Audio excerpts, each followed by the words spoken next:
Welcome to the RV Park Mastery Podcast, where you will learn the correct way to identify, evaluate, negotiate, perform due diligence on, renegotiate, finance, turn around, and operate RV parks. And now, here is your host, the fifth largest owner of RV and mobile home parks in the U.S., Frank Rolfe. For many RV park owners, the changing of the seasons can be a time of dread or happiness. Depends on whether the advent of winter means shutting down for the year, or if you have a southern property where, as the approach of winter, people tend to then go down south with their RV and your business picks up substantially. This is Frank Rolfe, the RV Park Mastery Podcast. We're going to be talking about how to extend your season, how to take the normal changing of the seasons and making it, instead of something that you fear or you enjoy, having a little of that extra enjoyment year-round. So let's talk for a minute about why some RV parks are seasonal, and we all know why. It's the weather. Some parts of America in the winter are extremely severe. For example, if you own an RV park up in the Upper Peninsula of Michigan, you will soon be looking at having snowdrifts that might be 7 or 10 feet tall. And clearly, no one really wants to be in their RV in an era in which you can't get around because you're completely trapped by snow and ice. And down south, when summer approaches, it's the exact reverse. Temperatures go up, and it's really, really hard to live happily in an area where it's so hot outside that you can hardly breathe. So how do we make the best of both worlds happen, given the fact that many RV parks are located in extreme northern or extreme southern parts of the U.S.? Well, let me tell you about the RV parks that we own down on the Texas-Mexico border. We fall into the category of having a tough time to get people to want to hang out in the RV park when it's summer, when it gets so fiercely hot there. Now, there are new techniques to try and get people to be in your RV park year-round. Even in the parks that have extreme weather events, it's possible to extend your season if you just use some common sense, little strategy, and test your impulses and see if they work. At our properties down there on the Texas-Mexican border, what we decided was there were some people, some degree of people that really liked those really hot winters. Just as there are people who really love those summers in Las Vegas where it gets so insanely hot, 110, 120 degrees, there is some slice of America that doesn't really mind that kind of heat. They actually kind of like it. So we found that there were people who might stay in the property year-round if they had something a little larger and more permanent than their RV. So we started bringing in park models. We started doing this several years ago, and it's worked out really well. Basically, people who are there in their RV see the park model. You have like a show home. They go and look through it and say, you know what? I think we're just going to go ahead and buy this, sell our RV, and just stay here permanently. Others extend their season when they own that park model, which, let's all be honest, is a little more spacious, a little more permanent, a little easier to get around. They just decide to stay there more of the year than they would back when they were in their RV. Also, don't forget that those park models are a little easier for people, particularly seniors, to get around in, regardless of disabilities or what other issues they may have. So by injecting those park models in a big way into our RV parks, we were able to get a good degree of the population in there and the revenue to be stable year-round. And it's also not a you have to bet the farm project to do. You can bring one in and see how it does. Sell it, buy another and bring it in. Keep selling, well, just keep repeating the same movie. So really there's not a lot of risk in doing that. What else can you do besides bringing in park models? Well, you can see if people want to bring in tiny homes. Tiny homes are a unique feature of the new concept of American living. A lot of people are now savoring living small.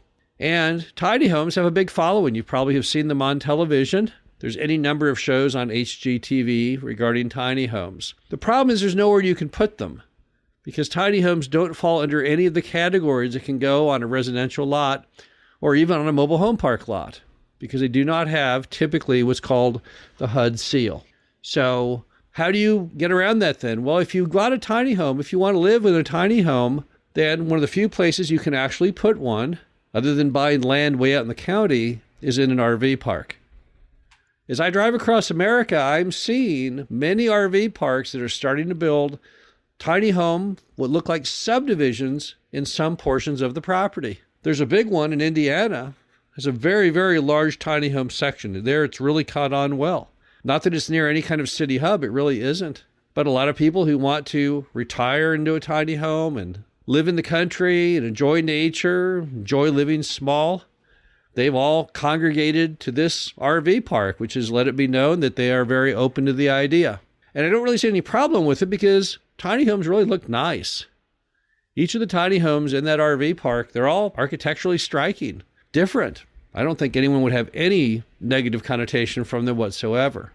Another thing you can do is you can look into glamping. Now, I know that glamping is kind of an odd concept. The idea that someone would go out there and rent a travel trailer, basically, for $100 or $200 a night. But a lot of Americans are finding they just don't like the good old-fashioned hotel travel anymore. After COVID, it no longer has the glamour. Many people learned or tested alternative forms of travel, namely RV parks and glamping, during COVID, and now they kind of like them. And when people are going to be staying overnight in that format, well, they travel pretty much year-round across America. It's not just a summer thing. It's kind of fun being in a travel trailer when it's really cold outside and you're inside with your friends and family or have a nice book to read. So might look into that as well because, again, it's a way to extend that season. Sure, someone might not want to go out there with the RV and spend a whole month when it's cold out, but they sure might want to stop by as they travel from one point of America to the other and look at that as a stopping over point. The bottom line to all of it is that RV parks, although some are by necessity seasonal for good old RV travel, you don't have to really put yourself into that cubbyhole because there are new things out there that might allow you to extend your season. The other problem you have to think about is when you have an RV park, you've kind of already paid for everything year round. I mean, you already have the property. It's already there ready to go. All the utilities are really ready to there. Typically, you still have a manager on site. Often you're the manager. So doesn't it make sense to try things out to try and extend your season? If you have all your fixed costs covered, to me, any business would, as a result, try and go a step farther. Every dollar you bring in goes to the bottom line because really all of your costs are already covered. And what's nice about all the things I've mentioned is you can test them all out. You don't have to bet the farm. It's not like starting Federal Express where you had to go out and buy all the airplanes and the trucks and hire all the people, and they really weren't sure the idea would work. In fact, there was a period when FedEx looked like it might fail. He was very, very close to insolvency. If he had, well, he would have wiped all the investors out, wiped himself out, embarrassed himself for all time. But in this case, you're able to test things out on a very, very low amount of capital. In fact, it'd be hard to imagine that you couldn't succeed enough to certainly make back whatever you had spent. Part of it is simply marketing. Part of it, if you wanted to do, for example, glamping, yeah, you might risk buying a couple travel trailers and restoring them.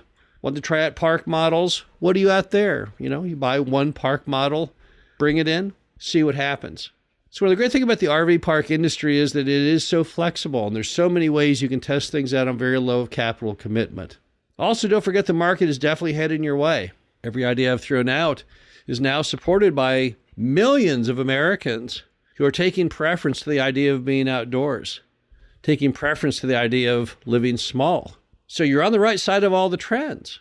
The bottom line to it all is that if you have an RV park or you're looking at buying an RV park and you're thinking, well, this park is seasonal, but is there something more I could do? The answer is yes, there probably is. Many, many RV park owners across America have been trying out new ways to make that season longer than just the normal seasons that we all think of.